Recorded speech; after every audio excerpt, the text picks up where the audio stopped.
Hello mga kasari, good morning. Happy Monday po sa ating lahat. Nabigla ako guys, kanina may nagka-cash in sa akin. Biglang ang agang dumating, alas 8, dumating ang JTI. So, konti lang talaga, 3 rim lang yung kinuha nating sigarilyo dahil napakarami pang tira na sigarilyo dito sa akin. Pinakita ko nga sa kanya isa-isa. Kalimutan ang board. Bumalik, may nakalimutan.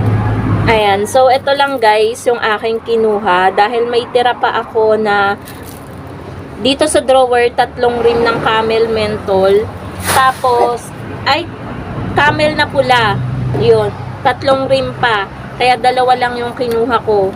Tapos yung Camel Menthol ko, yung ganito, ang tira ko is 2 rim pa yun nasa drawer, plus may mga naka-display pa ako dito oh. Yung Camel na pula ko dito, sobrang dami pa. Ipapakita ko sa inyo later, guys. Yung cellphone natin, nagloloko na naman. So, ito lang talaga yung kinuha ko. Buti, hindi namilit na yung ahente natin na kumuha ng ganito, kumuha ng ganyan. Kasi nung last punta, ayun, kaya naparami yung kuha ko. Nasa 15,800 yung pinagbayaran ko eh. Kasi inano nila yung, sayang daw kasi yung discount per rim na 200 kasi nga 'di ba naka pa tayo alokasyon nung last punta. So ang balik nila ay sa March 2 para bayaran ko itong 3 rim na nagkakahalaga ng 4,350. Ang mahal na talaga ng sigarilyo ngayon. So ang puhunan to kada rim ng Camel is 1,450. So ang bentahan po natin ay 8 na. So, ang isang kaha, 160, 80 naman po ang kalahati. Wala na po tayong tag 7. So, yung bentahan natin ngayon, bentahan ng ibang sari-sari store noon. So, ngayon lang din natin siya naging bentahan kasi sumusunod tayo sa SRP. So, antayin na lang natin guys yung ahente ng mantika and then ahente ng Red Horse. A few inches later. Dumating na pala guys yung ahente natin ng mantika. Maya-maya konti dumating na rin yung ahente natin ng Red Horse. Pero unahin muna natin ngayon itong mga items na kinuha ko sa ahente ng mantika. So kumuha po tayo ng mantika. Ayan. Bali 1 dozen lang dahil medyo madami pa tayong mantika dito sa ilalim. Medyo maingay pala si partner gawa ng nagtutuyo ng motor. Ayan o.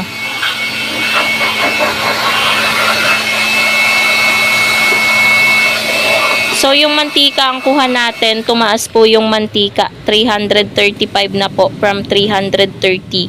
Pero ganun pa rin po yung bentahan natin, 35 pesos po kada bote. Tapos meron din po tayong ganito, ito hindi siya tumaas, 130 pa rin, pwedeng ibenta ng 140 or 150. Tapos sa asukal naman mga kasari, kumuha ko ng 3 kilo na tagwa 1/4 wash. 204 ang kuha ko, divide natin sa 3, 68 pesos. Ayan. Nagmura ang asukal. Ito na lang yata ang good news ngayon dahil asukal hindi nagtataas pababa. Bentahan pa rin natin yan 24. Hindi pa rin ako guys nagbaba simula nung last week. Kasi last week pa 68 yung puhunan ng 1/4 24 pa rin yung bentahan ko. Tapos may yema din tayo dito, 50 pesos yan. Kada isang balot, 60 pieces yun naman. So may 10 tayo.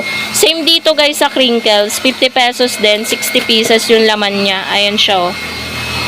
60. So may 10 tayo kada tab. Tapos ito, pastillas, meron tayong isa, puhunan ng pastillas is 40. Ayan, 50 pieces yung laman, so meron tayong 10. Same dito guys sa mga natin, ayan, 8 klase ng gamis yung meron tayo dito. 50 pesos ang puhunan, 60 pieces ang laman. So, meron tayong 10 pesos kada isang tub sa mga gamis. So, isasalin po natin siya dito. Ayan, yan. Ang dami ng mga ubos. So, yan din yung mga kinuha natin. Ayan, oh. Yan. Sasalin natin, syempre, tatanggalin natin yung luma, ipapaibabaw natin yung luma sa ilalim yung bago. Mas okay kasi guys yung ganitong, meron lang guys bumili ng sigarilyo. So, mas okay kasi, yun yung sinasabi ko kanina, na ganito yung lalagyanan. Kasi hindi nilalanggam, hindi rin sumisingaw yung mga gamis natin. And mas magandang tingnan guys, kapag yan yung gamit. Hindi rin malulugi kasi tulad nito guys, makikita mo na lang, kaka-deliver lang, kinabukasan ang daming kung ito yung paglalagyan, ang daming langgam sa loob, kaya talaga nag-switch talaga ako sa ganitong lagayan. Kahit namuhunan ako dyan, puhunan yan 39 pesos ang isa, 39 or 31 pesos, basta ganun siya guys. So, yan lang mga kasari, ang total ng aking pinagbayaran. Bumili din pala ako ng salad, ayan, ubos ko na. Ayan, nagpapaka-healthy tayo eh. So, 1,359.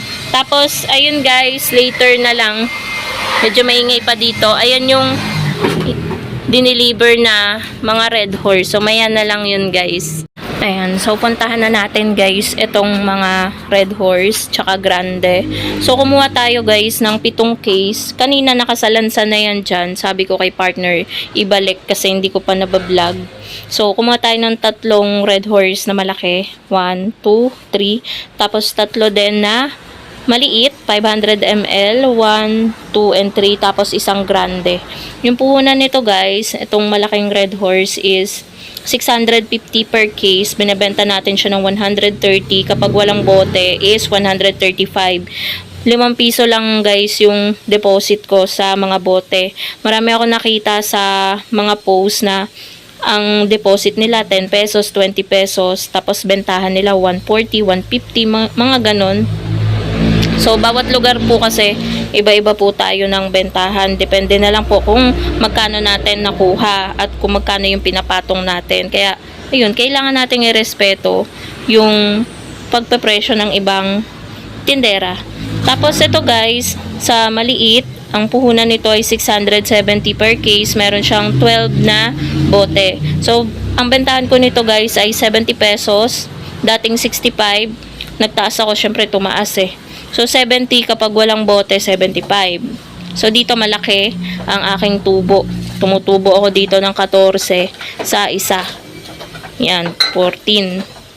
Tapos ito, Grande, puhunan niya ay 622 per case, 6 laman.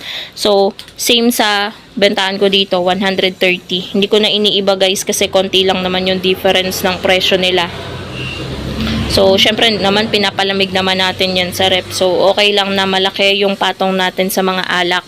And, malaki din kasi yung natin dyan, tax. So, yan. Okay na yan guys. 7 case yung naubos natin for 1 week. So, next week kaya ilan yung ating o-orderin. Depende sa kung gaano kadami yung mauubos natin ngayong week. So, Monday ulit ang delivery nito. Yung dating ng ahente. So, a total of 4,654 nagdeposit ako guys sa mga kulang na bote kasi yung iba naman binili ng customer, may deposit yun. So yun lang guys.